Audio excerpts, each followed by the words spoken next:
Hey there, Hofstra fans. Welcome inside the WB Mason Coaches Report right here on GoHofstra.com. Nick Flasher joined each and every week by the head coach of the Hofstra Pride women's basketball team, Coach Steveskey. Coach, welcome back. Thanks, Nick. 2 games this past week. Let's look at the home win against UNCW first. 68-38 win against the Seahawks. A game where Darius Fogarty on her birthday has a career high 26 points, also added 7 rebounds and 5 assists. Aliana Leon, she gets a career high 10 points. What'd you like on Friday? I just loved our effort and our intensity from the get-go because you don't get games too much like that, right? You hold somebody 38 points, but when they had played Drexel to a 1-point game with a minute left at Drexel on the previous weekend. So I think there's a lot of forces were going our way.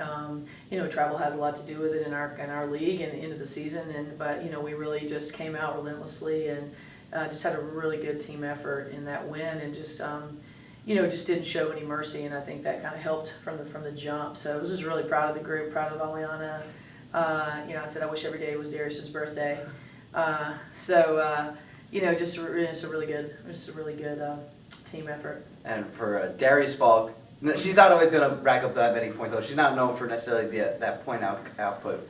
What did you see on Friday that was able to work for her? Yeah, the thing is she can shoot, and it's just such a mental mindset for her, and I think that, not get into Sunday, but, she had all those opportunities on Sunday, and so that's the problem. If people are going to scout her, you look at some of the numbers, but the thing is she is highly capable, so it's just, working. Look how much she's improved from her junior year to her senior year. I wish I had her for 4 years. I tried to recruit her out of high school up here in Hempstead, and she was at NAS, but just because everybody has told her her whole life she can't shoot, and the kid can shoot. She's a top player. She's going to be a great opportunity to play professionally, when her tenure is up. And I wouldn't trade her for anybody. She makes us great, and there's a lot of components in our team that make us great. But she really is the motor that kind of gets us going. So, it is what it is. She just needs to believe in this stretch right now. She's just got to get back on her mojo of shooting. Let's look at the game against Delaware on Sunday. 54-47 loss at the University of Delaware. Down 20 at one point, you end up to come back and tie the game, but in the end, Blue Hens getting the win. What did you see from Friday? 2 completely different halves. Yeah, very confused about the team in the first half. I just wasn't sure, and I kind of put it on them actually, after I said what I needed to say, walked out and said, you guys got to figure this out. We just can't wait to turn something on, and we do a great job, of listening to the scouts. We do a great job of knowing, but that you haven't played them since January the 6th. They've gotten into their mojo of what makes their offense strong. Erica Brown was not taking selfish shots anymore. They were doing what they needed to do to get to play in their interior game, and that's what Denise King and myself completely reiterated to the squad, was that they are different, and it's just, it's hard to sometimes get that into young minds a little bit, so we let them be a little bit too comfortable. They gave us their best kind of defensive scheme when we played here, and then I think they gave us their best offensive first half, and which proved because we came on the third quarter and we settled down, but you just can't. It's a good team. You can't do that, and so I think that's what I was most disappointed at. We need to be at a different place. But it's weird. I look around and I watch a lot of games. I got home that night. I watched the Elon Drexel game that I had DVR'd, and Drexel's down by 12 at Elon. The difference is though they came back. They came back and they. We had so many chances to keep that momentum from the third or the fourth quarter. That's what someone asked me on the road yesterday. Do you like the quarters? And I always have, but we still, sometimes you can keep that momentum going without having an interruption in between quarters. Mm-hmm. But if you do break down the film as well as I have, we still kept it going, even at the 8-minute mark.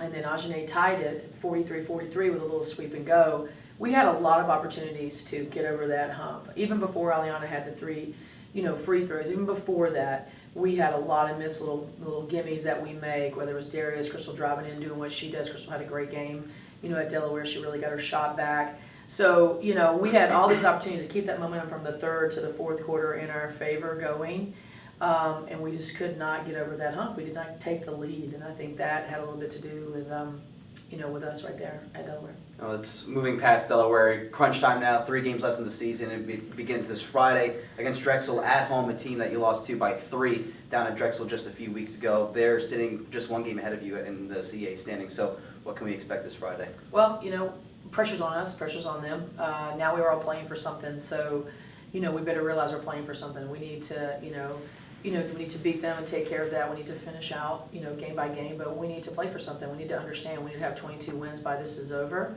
But, one at a time, and it needs to mean something to us. We need to get ourselves kind of going in sync and finding our, rotations and getting Sandra, she had 10 rebounds in the Delaware game. We got to get her more comfortable in the offense because she just provides getting offensive boards for us. But sometimes we get a little herky-jerky and, you just need to kind of get her comfortable in the flow.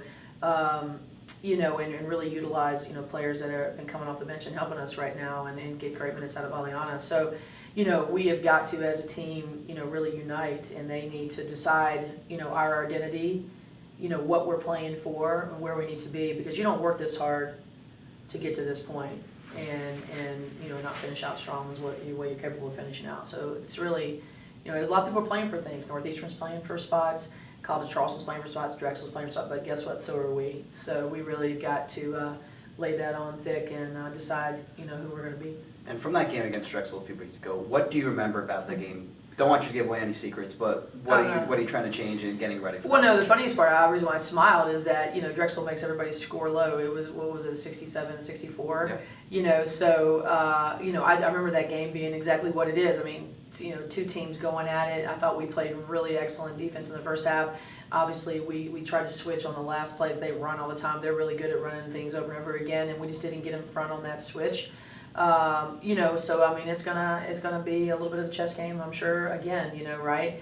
Just excited, ready to play them again, ready to kind of play well against them. But it was a pretty good game. We had an opportunity. Kelly had an opportunity to hit a three.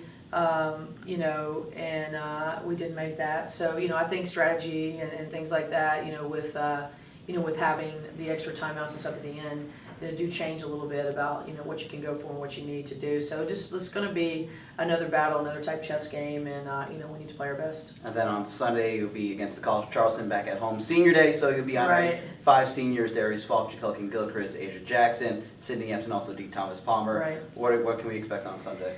Well, I mean, you can't sleep on them, right? They beat Drexel. They didn't play very well here when they played Elon the other day. But, it's just they're a little bit up and down. They've been trying to find themselves all year, and they're young. So, it's just nothing you can tread lightly. You got to take care of that, and then you're going to turn right around and have to go to Northeastern. So, a nice little swing for us to finish out. Obviously very winnable games. But we just have to be in the right mindset, to do so, and then it's going to be up to us. So it's a big soul searching this week of kind of regrouping and getting ourselves, prepared. She's the head coach of the Hofstra Pride women's basketball team. Coach Steveskey. Coach, thanks for joining us. Hey, thanks, Nick. You've been watching the WBB Mason Coaches Report right here on GoHofstra.com.